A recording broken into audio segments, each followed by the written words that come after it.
Hello, my name is Allison Carmen, and welcome to my podcast, 10 Minutes to Less Suffering. And the name of today's podcast is Are You Feeling Crappy Today? I tried to think of a better way to say it, but sometimes that is just how we feel. We wake up, we don't physically feel well. Maybe we have a worry that is on us, someone we love is not doing well, or we have a problem at work and it doesn't feel like we can solve it. Maybe we had a falling out with someone, whatever it is. When we feel crappy, what do? And no matter what's happening in your life, the first place is the awareness of it. The first place is to say, I feel crappy today. Even if you know you could go running for 5 miles and you'll feel better. Even if you know you didn't eat well the day before, and that's why you don't feel good. Even if you know you have to call your friend to work things out, even if you have the answer to the business problem in that moment, the acknowledgement of our experience is the place to start. Because there are so many reasons why we feel the way we do. And when we resist it, when we resist what our body, our mind, our emotions, when we resist what is happening, there's a tension that takes over, a lack of clarity. It's almost like a fear that the moment you're in, the breath you're taking is not the way it's supposed to be. And I know a lot of people like to say the best is always happening. But for me, I can't say that. All I know for all of us is everything is the way it's supposed to be because it is. So here we are in this moment feeling this way. And sometimes that awareness alone moves us out of that feeling. Because what we don't realize is the minute we resist anything that's happening in our body, we tense up. And that tension is the holder. It's the holder of what made us tense to begin with. Our reaction itself becomes a closed container. Like almost you think about a Tupperware where you put the top on to maintain the freshness. What we do, the minute our body and our mind tense up, that's what we're doing to the emotion. We're locking it in. We lock the resistance, we lock that crappy feeling, and it gets very hard to move out of it, even if we think we have all these tools or all these things to do. Usually for me, my hardest time is the morning. For some reason, when I open my eyes in the morning, if I'm upset, if I'm stressed, if I'm anxious, if I don't feel well, I open my eyes and there it is. And if I go down disappointment, if I go down resistance, I'm going to get out of bed and it's going to come with me. So what I've learned is in that moment, I actually simply start breathing. I do deep diaphragm breaths from my stomach, deep breaths. And you can do this too. 5 minutes, 10 minutes. Sometimes I put one hand on my heart, one hand on my stomach. And you could say to yourself, how is that possibly going to solve my business problem? How is it going to solve my health problem? But what it's doing, it's allowing whatever experience I'm having without resistance. And in that breath, what I can let go goes. And what needs more tender care, what needs more love, which needs more of me will remain. But I am opening up the lid and allowing the experience because that is what life is. Life is allowing the experience, allowing what's happening.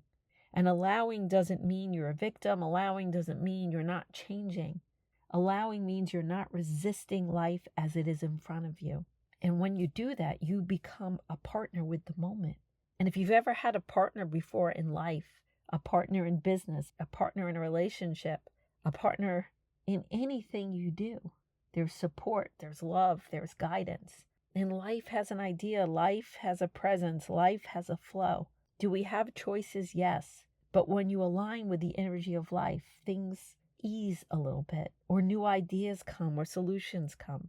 So before I get out of bed, I have partnered with life. And it's not about preferences. Again, it's about what is. What is. Even that just alone, having that recognition changes so much for us. So then we get out of bed and our mind is a little clearer and our body is a lot more relaxed. And the next step, even when we're feeling crappy, is to look what's center stage. And when you don't feel well and you have pain in your body, it is very challenging for that not to be center stage. When someone you love leaves you, when you're going out of business and you have so many things to do, But even in that moment, there is more going on. So what else can we bring in to lessen that centeredness of one thing? For me, sometimes I feel part of my body that feels good. For me, at that moment, I could be thankful to walk, thankful to drink water, to have a cup of coffee. Maybe you have certain things as well. The people you love, the people you care about, the things that are going right. Sometimes I find that the thing that's going wrong sings so much louder than things are going right. We forget how many things need to come together for each moment for us to be here, for us to be okay. And sometimes I remember things that have passed in my life that seemed difficult, but I got through them. And I become again very present and moment to moment. Everything seems simpler. So we try to remove the center stage and then we go back to the basic simplicity of our life. If it's a business problem, I realize I cannot take it all on in this moment. So what can I do in this moment? What's my first step? If it has to do with a relationship, or sometimes we just have to give things time for the answer, the presence, the breath. Sometimes I'll even just look up in the sky and realize how much space there is. So can we give ourselves more space, more presence, and let other things come into the room other than that one problem that's bothering us? And I know I talk about this all the time, but the next step for me is maybe.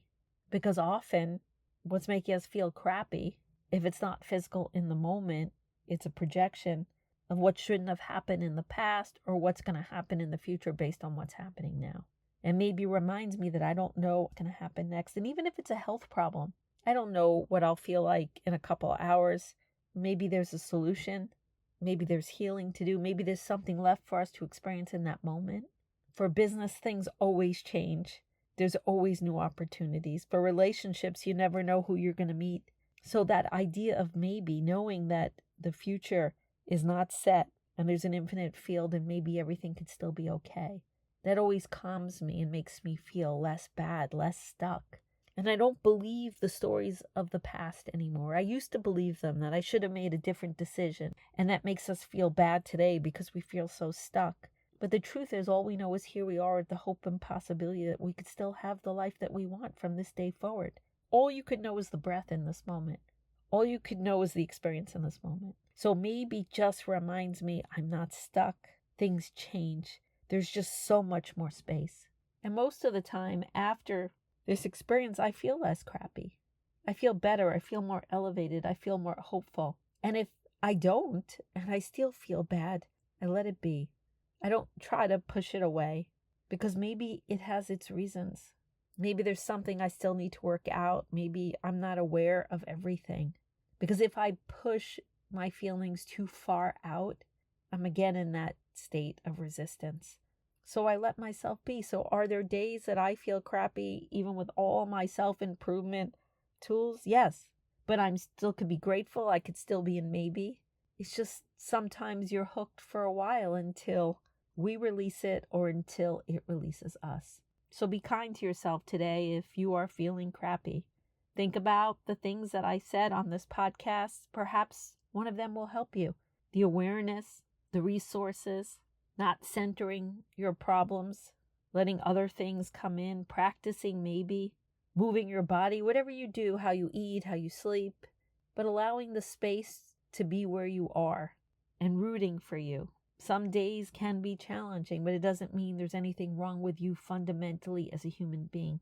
You deserve love. You deserve grace. You deserve possibilities. You deserve opportunities. You deserve the life that you are seeking and the life that is seeking you. And when we're kind and loving to ourselves, we are always ready. We're always open. We're always willing. Because for all we know, maybe the best is yet to come.